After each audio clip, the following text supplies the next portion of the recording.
Hey, this is Jamie from Divas Who Win Freedom Center, and this is Friday Night Live. Love is powerful. We are created to enjoy love, and to be loved. We don't function well without love. Love is heaven's gift to all of us. As being a woman in recovery, we have a way of mishandling the gifts given to us. Many of us are weary or doubtful of love, and the feeling associated with love can be very, very dangerous. Keeping our sobriety at the forefront can be challenging when relationships in recovery are unhealthy. Tonight, my guest is the amazing and beautiful Kirsten Lester, and we are going to be talking about a topic that is hardly ever discussed: relationships in recovery. Now, Kirsten, you are married to the very talented Steven Lester. And how long have you two been married? We've been together about a year. We've been married a little less than that. Okay. And he is a recovery all-star as well, just like you. And tell me, is that how you met in recovery? Yeah. He was in a rehab facility here in Athens. I was also in a rehab facility. We've been friends for a very long time. And then he asked me on a date, and we went to go see The Lion King. And who can say no to The Lion King? So Awesome. Yeah. Awesome. So, why are we talking about relationships in recovery? It's kind of like harm reduction. Yes, it's something we're not supposed to do in early recovery. Every sponsor is going to tell you no. Every authority in any treatment center or halfway house is going to say no. But we also aren't supposed to share needles or have sex before marriage. But that doesn't mean that we don't promote condoms, birth control, and clean needle exchange. So, let's talk about relationships. So, Kirsten, what did it look like before you came into recovery, and why didn't relationships work for you? I think from a very early age, I was taught that relationships were what I could give some, like, circumstantial, or like up to a certain standard. Like if I got straight A's, I got money, or if I did X, Y, Z, then I had relationships with my parents. And it taught me a very toxic way to be in relationships. When I was using drugs, like obviously wasn't capable of being honest. I wasn't capable of any sort of healthy communication whatsoever. And I think that recovery taught me that. Recovery taught me how to be honest in relationships, to have open communication with someone, and I think that started, with my sponsor. So. Yes, I can really relate to that. I remember my growing up was kind of the same, with being very like performance based, like, I want my parents to love me, so I'm going to do this. Yeah. Or I want, somebody to think highly of me. I want people to think I'm the nicest person. I want to be accepted. And that's so common. And people in long-term recovery, we struggle with that our whole life, wanting to be accepted and wanting to be loved and wanting to feel secure. Yeah. So I definitely can relate to that. And for me, growing up with low self-esteem, no self-worth. Yeah. There are so many things that I struggled with, even believing that I could be worthy of somebody really caring for me. Absolutely. Or loving me. So, what is necessary for a healthy relationship in recovery, in your opinion? Definitely honest and open communication. Steven and I don't always agree on stuff, and being able to, meet him where he's at, being able to understand where he's coming from. Definitely, I think honest, open communication is what's working, for us anyway. Yes, and that's really hard to, I remember before too, my concept of relationships was always, what am I going to get out of this? Like, what is in it for me? You know? I mean, anybody could have been my boyfriend in active addiction, depending on what you had in your pocket, you know? Yeah. And that's the truth. And, you know, it really took the time for me to come into recovery. And I know you and I had talked about building healthy relationships and how we first built that healthy relationship with our sponsors. Right? Yeah. Tell us about that. I think before recovery, like, I didn't know how to have a healthy relationship. So I got to practice with my sponsor.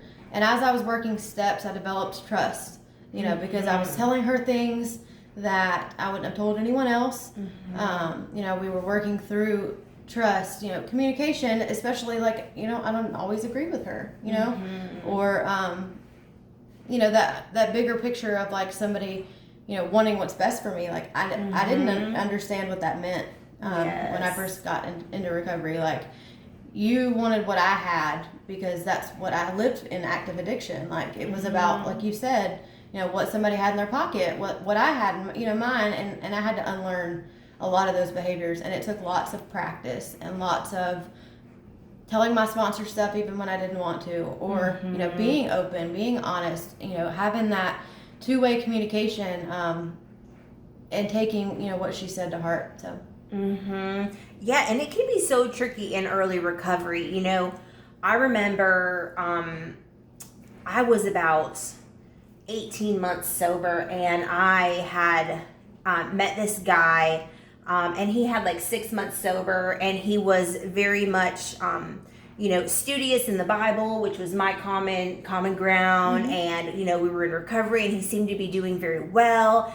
And I thought for sure, like, oh, I'm going to be with this guy, you know? Right. And my sponsor, of course, she was like, don't do that. Don't do that. And I was like, you don't know anything. I have 18 months sober, and I can do this, you know, not thinking about anyone but myself, really, because I wasn't thinking, hey, this guy has 6 months sober, and he might be telling me whatever. But 6 months sober is not, you know, is not a super long time in the grand scheme of things.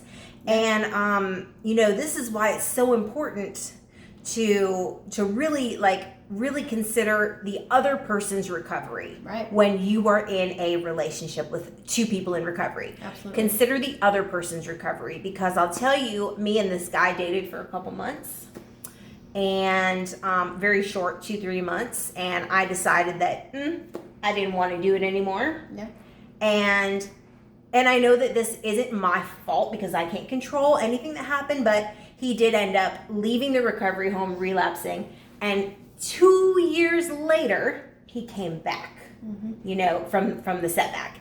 And I know it wasn't my fault. However, I don't ever want to be responsible for anybody else's blood on my hands, you know? And before, I went through steps and started doing service work and got some healing in my heart, I wasn't concerned, even at 18 months, with anybody else except for myself. Right. You know? So, you know, I recently have started talking to someone, and it's challenging, you know? There's a lot of things that come up with me. You know, I still struggle with self-worth, insecurity, jealousy, being comfortable in my own skin, the trauma that I've been through. And this is, you know, I'm coming up on 5 years, and I've done steps, I can't tell you how many times, and I have a relationship with God, you know, and still, it's still a struggle. So things that were important for me is like, you know, including my network in, you know, with what's going on, being honest with people in my recovery, putting God first. Because I am one that I will jump in and obsess and be like head over heels, you know, and totally like, you know, pushing God out the way. And for me, I have to keep like God in the center, because back in my active addiction, everything that I was looking for in a relationship, I found in Jesus. So, significance, self-worth, security, the ability to actually receive love. Right. I found all of that when I finally got a personal relationship, Right. with Jesus. And also, taking the time, allowing there to be like a season. You said you and Steven knew each other for a long time. Yeah. We've known each other about 3 years now. Mm-hmm. Yeah. Right. We got married pretty quickly, which my sponsor was not excited about. I don't think she talked to me for 3 days. Oh my goodness. She was not happy about that decision. However, it's worked out, and I'm not saying she was wrong or I was right or any of that. But I'm grateful that I did it because I love Steven very much. And it, is marriage perfect? Absolutely not. Is there days where sometimes I want to choke him? Absolutely, but that's just part of learning and recovery. And I think what I find myself doing a lot is taking his inventory, and I gotta quit doing that. I call my sponsor and she's like, why are you taking his inventory right now? And I'm like, well, he needs to, it isn't about that, Yeah. I think that's one of the biggest things in a relationship in recovery is like letting them do their recovery and not trying to do it for them. Absolutely. Yes. Because it bothers me when he's like, you need to do it, and it's like, actually, like, we need to focus on our own recovery and put that first and have God first. And if we put God first, then everything just falls into place. Right. Putting God first, recovery first. Yes, we have to do our own recovery. The guy that I've recently started talking to, he does recovery somewhat similar but a little bit different, and sometimes we don't see on things eye to eye, and that's okay though, because it's what works for him and what works for me, and there's some things, also we were talking about taking the season, allowing the relationship to be consistent, like prove it to be consistent.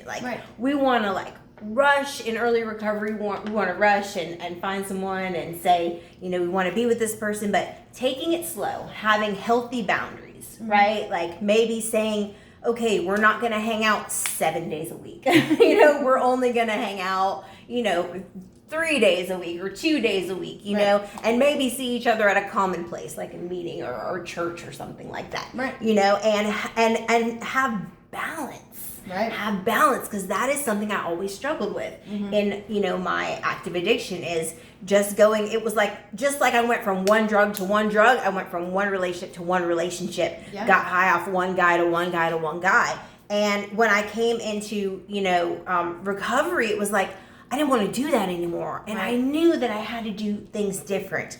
Another thing is to be effective in a relationship, I cannot have my heart divided.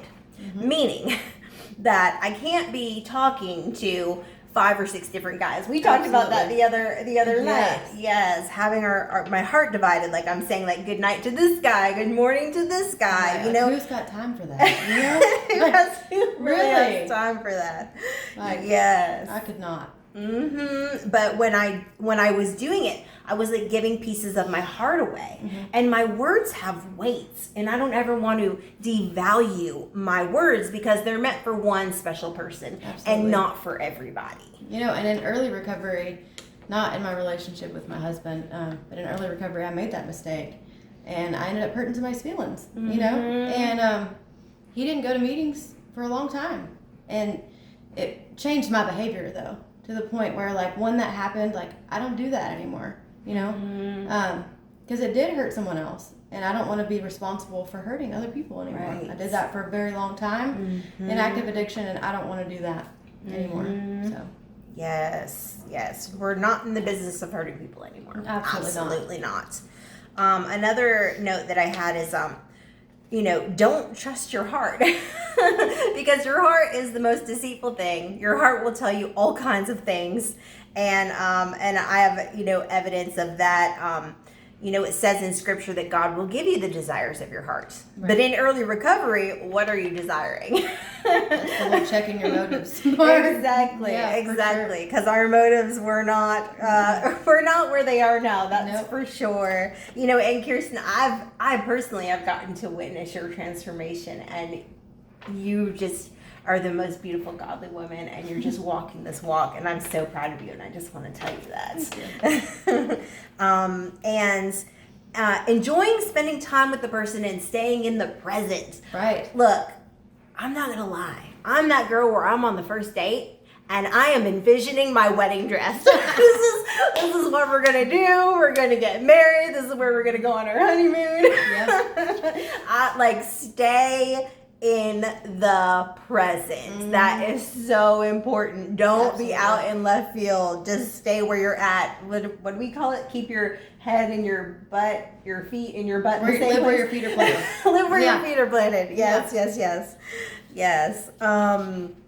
And making sure that we are that I'm setting my eyes on things above and not just things on here. Being focused on my spiritual principles. Right. Definitely. And being a peacemaker in things, not trying to be extra dramatic and bringing all kinds of things. And I call that making a decision to be uncomplicated. Right. Yes. So I wrote this down, and it says, I want to be a virtuous woman. Right. Like in Proverbs 31, virtuous in part means to be a force on the earth. Mm-hmm. A force on the earth for good. Right. And we are designed to make a difference, to be part of the solution. Mm-hmm. And we are designed to be this force before a man or woman even enters the picture. Right. And I am not going to wait for a man to make me virtuous. It says, he that findeth a wife findeth a good thing. So we have to be a wife first for a man to find us. Have to be what a virtuous woman is. Smart men know how to discover virtuous women. They know where to find them. And relationships are a place for two wholes to meet, not a place to get neediness met. Right. And if I can't receive love and be full of God's love, then what am I going to be able to give anyone else? Absolutely. Mm-hmm. I had to learn to love myself first. Mm-hmm. And I did that in step work. I did a lot of inside work first. And all of the relationships that I had in the past didn't work out because I didn't know who I was on the inside. Yes. I didn't feel like I was capable of loving someone else because I didn't love myself first. Mm-hmm. And I think that's the biggest part of that foundation is learning to love me before I can love somebody else. Mm-hmm. Absolutely. Mm-hmm. And if you don't love yourself, then you can't fully receive love. Right.